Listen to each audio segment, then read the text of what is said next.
Saudara, pagi tadi Obed Rumruren, Komisi 9 DPR RI Dapil Papua Barat kunjungi kantor PMI Papua Barat terkait perkembangan dan kebutuhan dari proses layanan darat yang berjalan, termasuk melihat alat baru yang sudah di-launching dan digunakan oleh PMI. Sebagai organisasi kemanusiaan yang bertugas memberikan bantuan kesehatan dan sosial, terutama layanan darah, Palang Merah Indonesia atau PMI memiliki tanggung jawab besar dalam menjalankannya, sehingga setiap proses dan perkembangan wajib diperhatikan. Pagi tadi, Obed Rumruren, Komisi 9 DPR RI sekaligus anggota Dewan Kehormatan PMI, hadir di kantor PMI Papua Barat Wosi Dalam.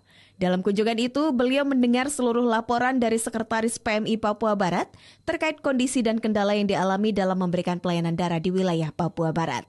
Di ruangan rapat, La Abidin membahas ketersediaan SDM, sarana dan prasarana, serta layanan transfusi darah yang berjalan. Tidak hanya itu, harga, kesadaran masyarakat, promosi dan ketersediaan stok darah yang dimiliki PMI Papua Barat ikut menjadi hal yang diperhatikan.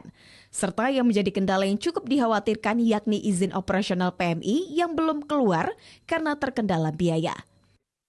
Itu yang berikut terkait dengan kita punya peralatan kita juga masih standar, masih ada yang masih di bawah lagi bahkan. Nah, ini kita mau terus tingkatkan. Nah, yang antisipasi kita yang paling besar itu adalah kita ini selama ini belum ada izin operasional. Nah, belum ada izin operasional yang dikeluarkan oleh Dinas Kesehatan. Tapi kalau sesuai dengan mandat tugas dari Palang Merah sendiri, memang Palang Merah itu sudah ada mandatnya adalah pelayanan darah. Dan itu sudah berlangsung sampai dari 2008, itu kita sudah jalan sampai sekarang ini. Nah, untuk mendapatkan izin operasional yang dari dinas, itu dia biaya tidak sedikit, kurang lebih 200 lebih untuk izin itu.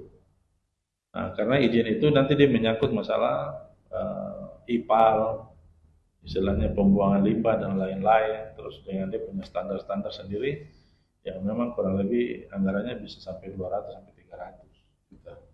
Dalam menanggapi laporan dari Sekretaris PMI Papua Barat, Obed Rumruren berencana membawa dan menjadikan catatannya bagi Komisi 9 dan berusaha mencari solusi terbaik.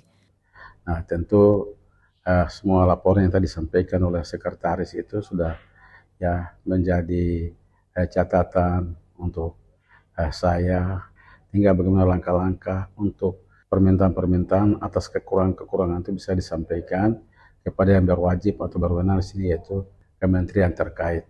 Dalam hal ini Kementerian Kesehatan Republik Indonesia, dan kemudian kalau memang ada Komisi 9 juga harus tahu, dan apalagi saya sebagai anggota Komisi 9 Dapil Papua Barat juga harus tahu itu, sehingga dalam rapat RDP itu bisa dapat kami dorong untuk diperhatikan untuk bisa dapat realisasi, karena itu penting juga untuk salah satu pelayanan di Papua Barat. Betul-betul Papua Barat sangat membutuhkan alat-alat yang selama ini menjadi kendala. Dengan rasa bahagia, beliau berharap layanan kemanusiaan PMI bisa terus berjalan dengan baik, memberikan pengabdian dan melayani dengan sepenuh hati. Christina Sitinjak, TVRI Papua Barat, melaporkan.